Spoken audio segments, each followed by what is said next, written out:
Hello guys, this is the second episode on web development now. In this episode we are gonna see basic syntax of HTML. In the last episode, which was the first episode, we learned a little about HTML, the basics of HTML. In this episode we're gonna continue with that with a little more upgraded version. I'm gonna teach you a lot of things now. And as I created a new folder now named sample2, I'm gonna save this here again. Okay, we have forgotten to give it as syntax of HTML. That's saved. Let's choose the syntax as HTML. Okay, now as said in the last episode, an HTML tag opens when less than symbol and the document opens with the HTML kind of tag. Now if you close the tag, less than slash HTML and close it. That's what we said last episode. In this episode we're gonna have a new thing called head. Okay, head is like the header, but not the actual header. It's like the header. In Chrome you see, in any web browser you see the title on the title bar on the top that is defined here. When you open something in the Chrome, let's suppose Google, I'll just show now. Let's suppose you open Google now, like, okay, now you have YouTube over here. You see that YouTube icon or YouTube loading there. This thing is called the header, and the logo here is defined in the header tag, head tag actually. To define the title, we have to open a tag named title and close it. We'll type for sample website, let's say sample, then close it again. Yep, now let's just say that, and in the preview we can't see anything because it's not Chrome also. You just see nothing comes here. It will be actually on the title bar.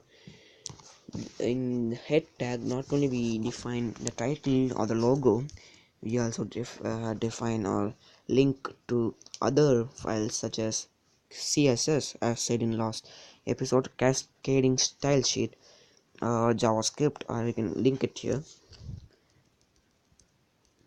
I'll show it in the future episodes. Now let's open a body tag.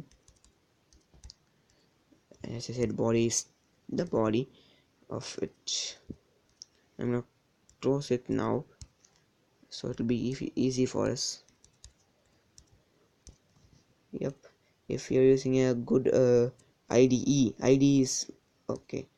IDE is where you develop a lot of things, not only this web development but other things as such. Now, as said, P defines a paragraph. You can type a long paragraph, hello, and this and that. You can type a lot of things according to your will, and then just close it. Now there are other things known as headings. Headings is a lot bolder and have more font size than paragraphs.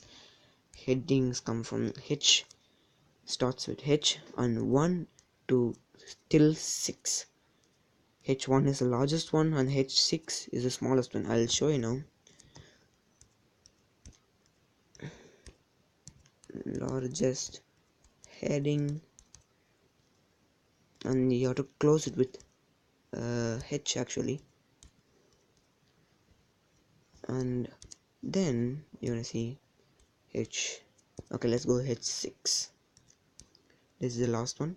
This is the smallest heading.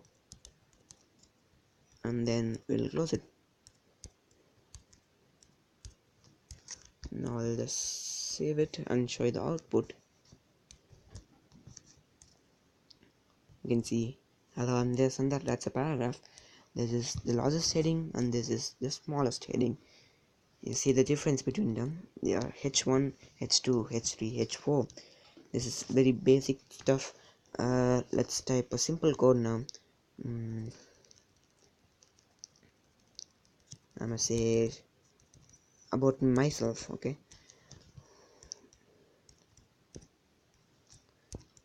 let's say I am an web developer,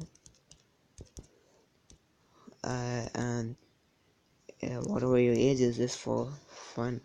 I am 14. I know a lot of languages also, and then close it. Again, close the p tag. Every time you have to close the p tag. Now instead of this, I'm gonna write it as about me, and I'm gonna delete this. Let's see the output now.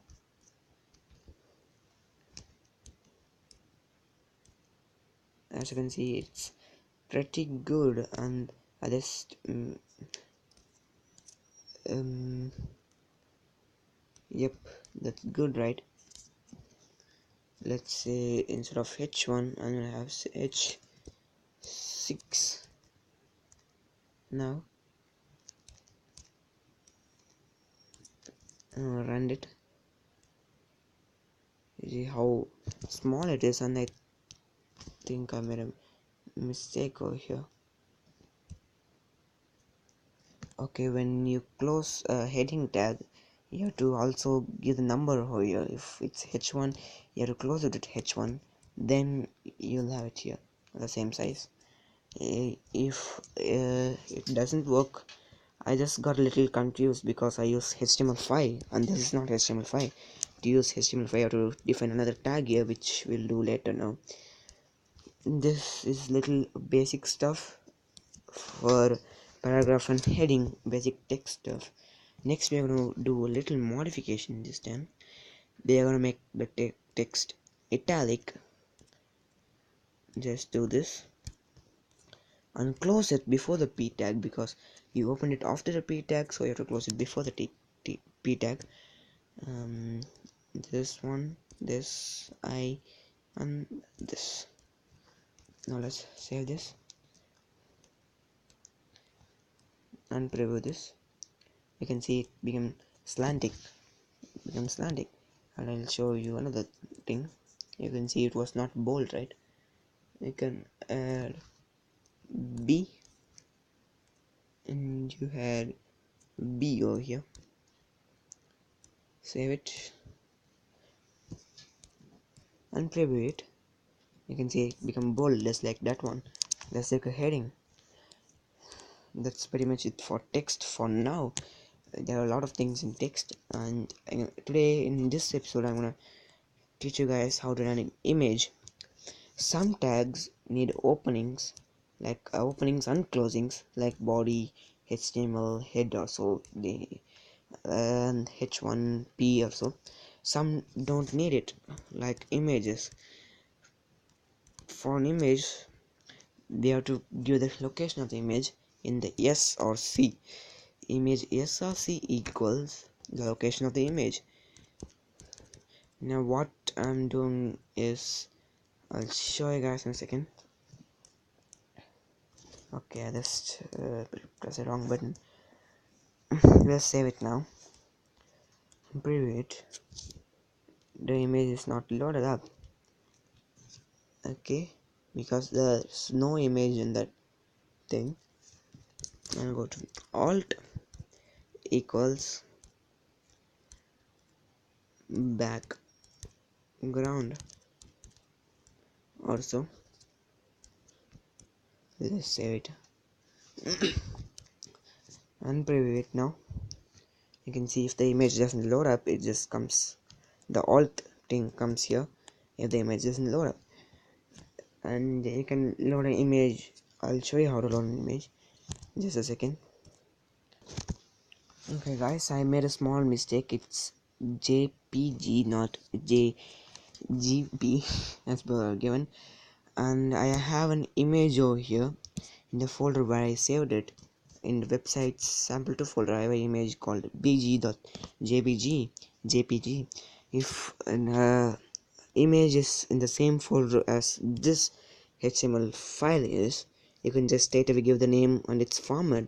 And now you can see here what's output. You can actually see there's an image here that was just there. It's a high quality image, so that's very big now, right?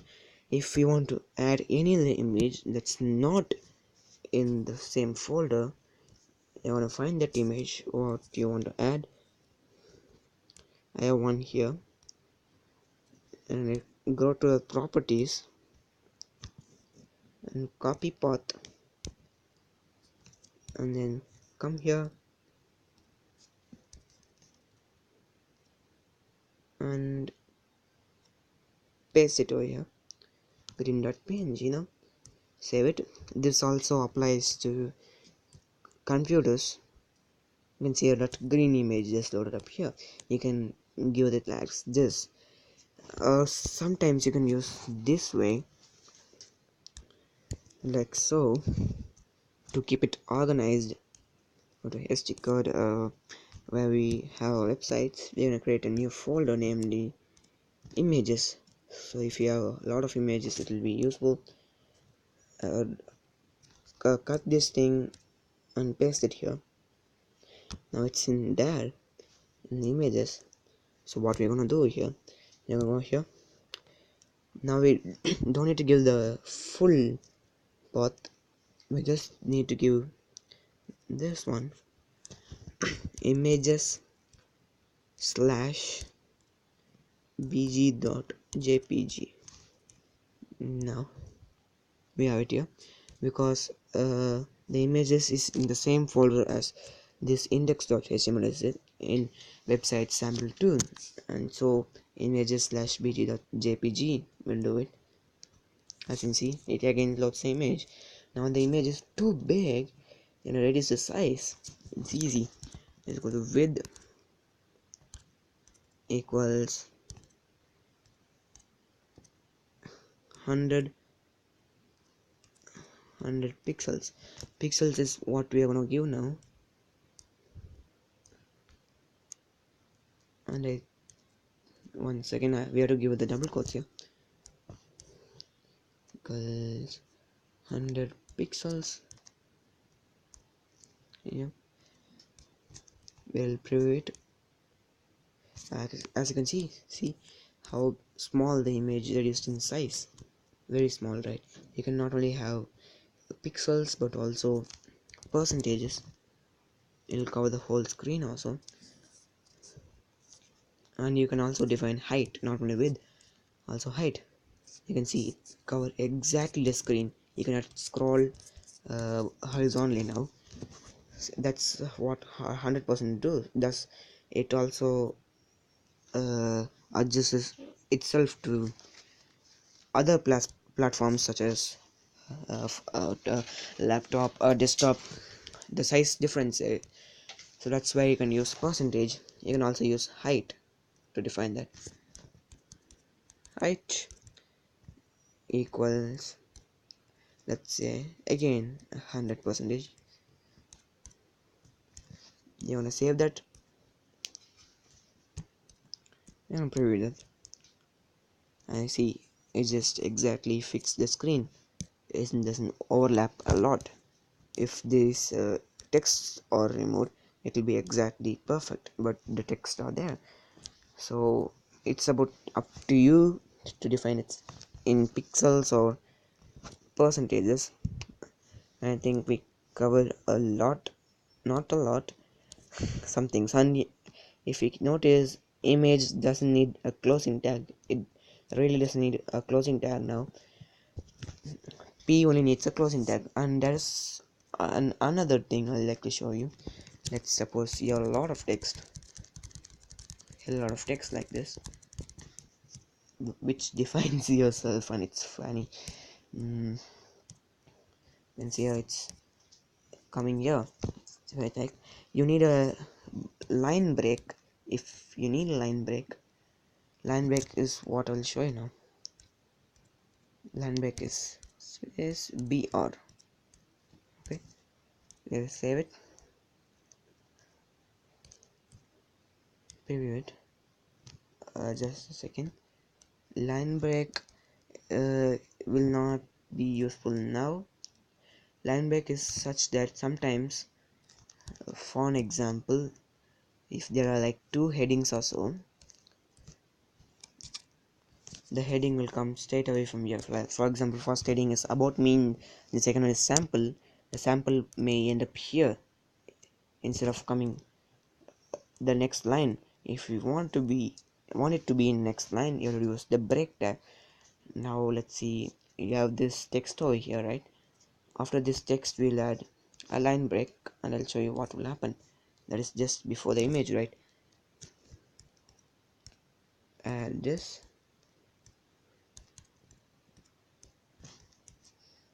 and close it. Just a second, guys.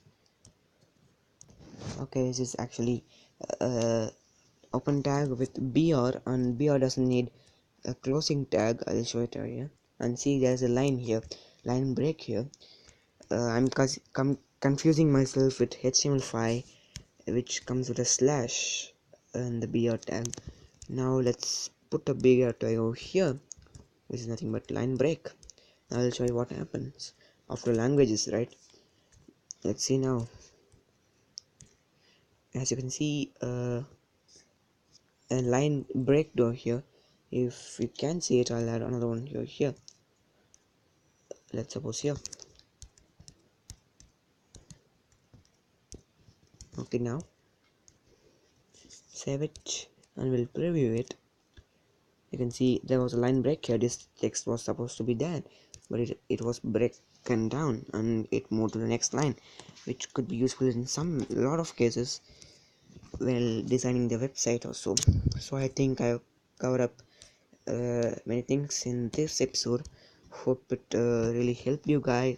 And as you can see, BR tag doesn't need a closing tag, and I think it helped you guys. If you learn something from this episode, leave a like, subscribe to the channel for more videos, and comment below if you need any help. Thanks for watching. Bye bye, guys.